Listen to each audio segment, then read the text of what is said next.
बिहार को विशेष राज्य, विशेष पैकेज दीजिए, हम आपके साथ खड़े रहेंगे। बिहार के युवाओं को आप नौकरी दीजिए, खड़े रहेंगे।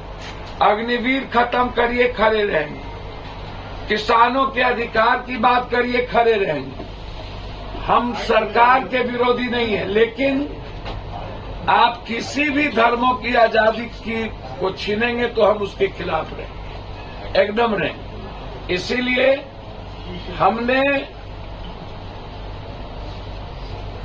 वक्फ कब्रिस्तान अधिकार यात्रा की शुरुआत 29 तारीख से हम अररिया, 30 तारीख को किशनगंज, 31 को कटिहार,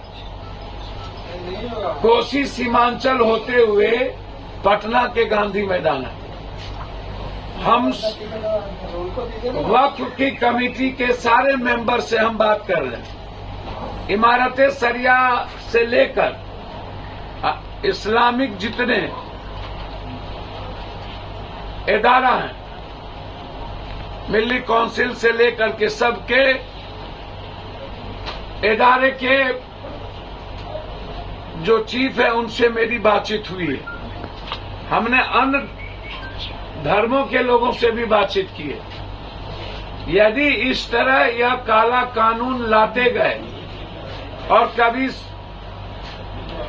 हर धर्मों की आजादी पर और लोगों के जीने की आजादी पर ये हमला करते रहे, अब मरने के बाद भी कब्रिस्तान में जाने के लिए सोचना पड़े मुसलमानों को या किसी को, टैक्स अदानी अंबानी को दे और सारी जमीन अदानी अंबानी को दे दिया जाए, तो ये जो सारी जमीनें अदानी अंबानी को दे दिया जाए, इसके हम खिलाफ हैं। मरने के बाद कब्रिस्तान का अधिकार के हम खिलाफ हैं। वक्फ जो बिल्कुल रिलीजन से जुड़ा मामला है, जो मुसलमान से जुड़ा मामला नहीं है, उसके जीने से जुड़ा मामला है, या इस पर जो इन्होंने डिफाइन किया है या काला कानून है, मेरे जीते जी, पप्पू यादव के जीते जी किसी धर्मों की आजादी पर, उनके अधिकार पर हमला हम नहीं होने दें।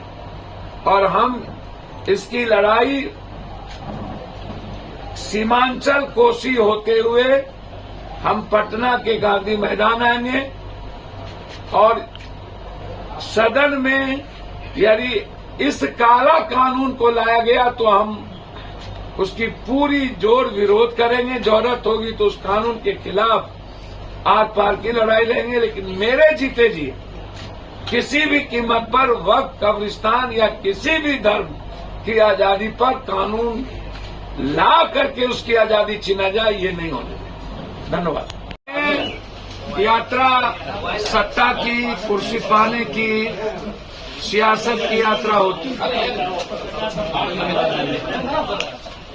कोई भी ऐसा नेता जो यह नहीं कह सकता हो कि उन्होंने कभी लाठी खाया हो, कभी संघर्ष किया हो, किसी गरीब की मदद की हो, चुनावी साल के पहले उनका कोई बिहार के संदर्भ में कोई मतलब हो ना,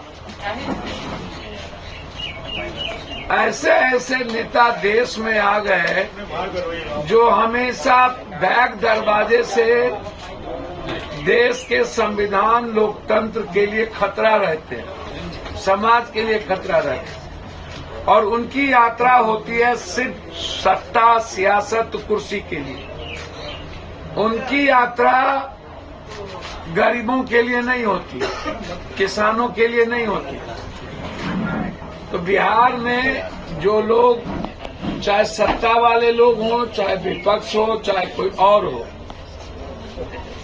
उनकी यात्रा जो है बिल्कुल इस बिहार के 14 करोड़ जनता के भावनाओं के खिलाफ है, उसकी आजादी के खिलाफ है, लोकतंत्र, बिहार की संवैधानिक और लोकतांत्रिक मूल्यों के खिलाफ है। उनकी, इन लोगों की यात्रा सिर्फ सत्ता के लिए केंद्रित है। 29 तारीख से जो हमारी यात्रा निकलेगी, देखिए उसमें एक ही बात है। आज मुद्दे तो अनेक हैं, मुद्दे ST/SC हक को लेके भी है, EBC हक को लेके भी है, OBC हक को अधिकार आरक्षण को लेके भी है। जिन लोगों ने सब कुछ समाप्त किया है OBC लीडरों ने, चाहे जाति जनगणना का मामला हो, इन अधिकारों को लेकर के। लेकिन मेरा जो सबसे बड़ा मुद्दा आज है, उसी में सब कुछ है। मैं इस देश में चाहता हूं कि कोई भी देश के लोग उठे तो मंदिर में शिव का, कृष्ण का, राम की स्तुति सुने, गुरुद्वारे से गुरबानी सुने, चर्च से जीसस की वो प्रार्थना सुने, लेकिन मस्जिद से भी अजान सुने। लगातार आम आदमी की आजादी पर हमला से होते होते जिस तरीके से लगातार इस हिंदुस्तान में 20 सालों के अंदर, 10 सालों के अंदर मुसलमान खाएगा, मदरसा में क्या पढ़ेगा, दलित की पढ़ाई होगी कि नहीं, जो पढ़ेंगे वो इनसे पूछेंगे मदरसा की पढ़ाई में क्या होगी, जिएंगे कैसे, खाएंगे क्या, घर बनाएंगे तो इनसे पूछेंगे। और अब मरने के बाद कब्रिस्तान में जाएंगे तो टैक्स अदानी अंबानी को देंगे, इनसे पूछेंगे। तो क्या आप जीते जी तो मारते रहे जेल में? अभी दिल्ली हाईकोर्ट ने दिल्ली के 4 दंगे में जिनका नाम इन्वॉल्व किया था, उन चारों को बरी कर दिया। तो आप तो धर्मों पर की जो स्वतंत्रता है, किसी भी धर्म उसकी आजादी पर जो हमला है आपके, हम उसके खिलाफ।